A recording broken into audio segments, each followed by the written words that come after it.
नमस्कार. आज आपण जाणून घेणार आहोत अतिशय आनंदाचा पारंपरिक समारंभ म्हणजेच बोरन्हाण.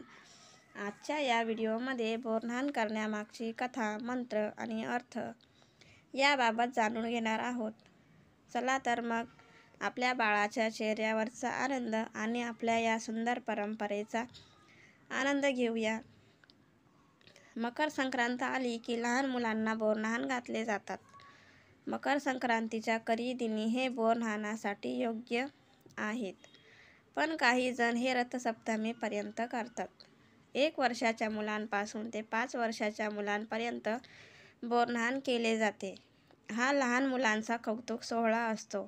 बोरन्हाण करताना लहान मुलांना हलव्याचे दागिन्यांनी नटवतात, पाटावर बसून त्यांचे औक्षण करतात व बोरं, ऊस, हरभरा, मुरमुरे, बत्तासे, हलवा, तिळाच्या रेवड्या, बिस्किट असे पदार्थ एकत्र करून बाळाच्या डोक्यावरून ते टाकले जाते.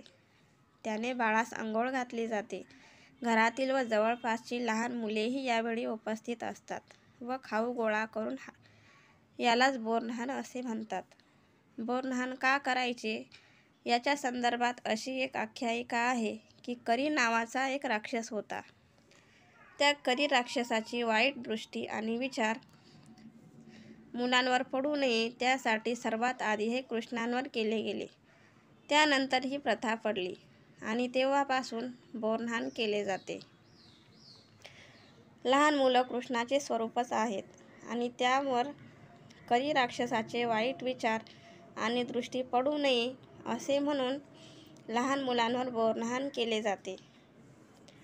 तसेच शास्त्राप्रमाणे बघितलं तर या कालावधीत वातावरणात अनेक बदल होत असतात.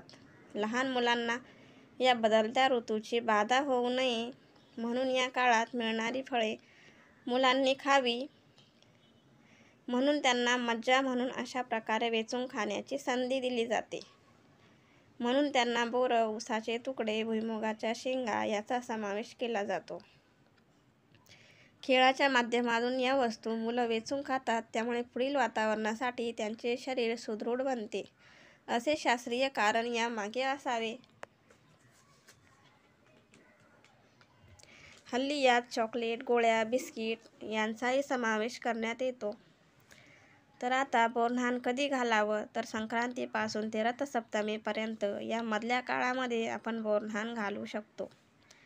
यंदा 14 जानेवारी ते 4 फेब्रुवारी या काळात बोरन्हाण करता येईल, कारण की 14 जानेवारीला मकर संक्रांती आहे आणि 4 फेब्रुवारीला रथसप्तमी आहे. यावेळी अनेक खेळ खेळून हा सण पार पाडला जातो.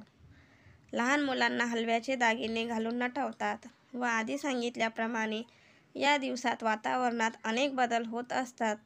त्या बदलत्या ऋतूप्रमाणे मुलांनी ताजे मिळणारे बोरं, भुईमुगाच्या शेंगा, ऊस त्यांना खायला मिळाव्यात म्हणून मज्जा करून ते मुलांच्या डोक्यावरून टाकले जाते, जेणेकरून खेळाच्या माध्यमातून का होईना मुलं हे पदार्थ खातील आणि त्यांच्या शरीरावर या बदलत्या वातावरणाचा काहीही परिणाम होणार नाही. तर चला मग बोरन्हाण करताना लहान मुलांसाठी खास आणि विशेष उपाय आपण बघूया. सर्वप्रथम बोरन्हाण करण्याच्या दिवशी सकाळी अंघोळ करण्याच्या पहिले बाळाच्या अंगावर हळदीचा लेप लावावा. हळदीचा लेप लावल्याने बाळाच्या शरीराला आरोग्यदायी ऊर्जा प्राप्त होते. हळद हे आरोग्यासाठी आणि दृष्ट दोषापासून दूर करण्यासाठी अत्यंत प्रभावी मानले गेले आहे. त्यानंतर औक्षण करताना काळ्या तिळाचा वापर करावा. त्यामुळे दृष्ट शक्तीचा प्रभाव कमी होतो आणि मुलांचं रक्षण होतं. त्यानंतर औक्षण करताना सौंदर्य व बुद्धिमत्तेसाठी हरभऱ्याचा वापर करावा. यामुळे मुलांच्या शारीरिक आणि बौद्धिक विकासात मदत होते.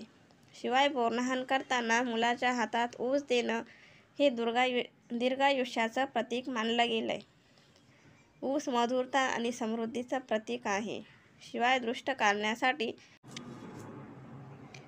मुलांच्या डोळ्याला काजळ लावावे. हे सर्व उपाय बालकांना दृष्टिदोषापासून संरक्षित ठेवतात.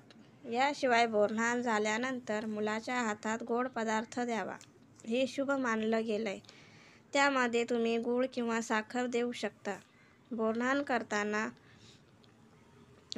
करण्याचा उद्देश लहान मुलांमध्ये ऊर्जा भरणं हा आहे. तसंच औक्षण करताना शुभ मंत्रांचा उच्चार करणं देखील शुभ मानलं जातं. त्यासाठी काही विशेष मंत्रांचं उच्चारण केलं जाऊ शकतं.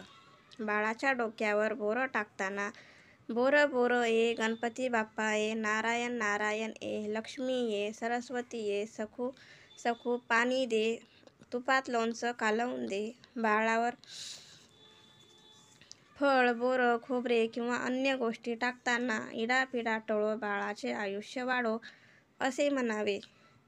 बाळावर पाणी शिंपडताना ओम श्री गणाधिपतये नमः, नारायण नारायण, हरी हरी, शिव शिव, बाळाचे रक्षण कर असं म्हणावं.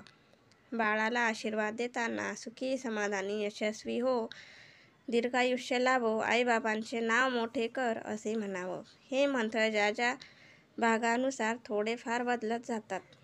तर चला, आजचा होता हा व्हिडिओ. आजचा व्हिडिओ तुम्हाला कसा वाटला कमेंटमध्ये नक्की सांगा. व्हिडिओ आवडल्यास व्हिडिओला लाईक आणि चॅनलला सबस्क्राईब करायला विसरू नका. अशाच नवनवीन व्हिडिओसाठी बेल आयकॉन प्रेस करा. व्हिडिओ पूर्ण बघितल्याबद्दल मनापासून धन्यवाद.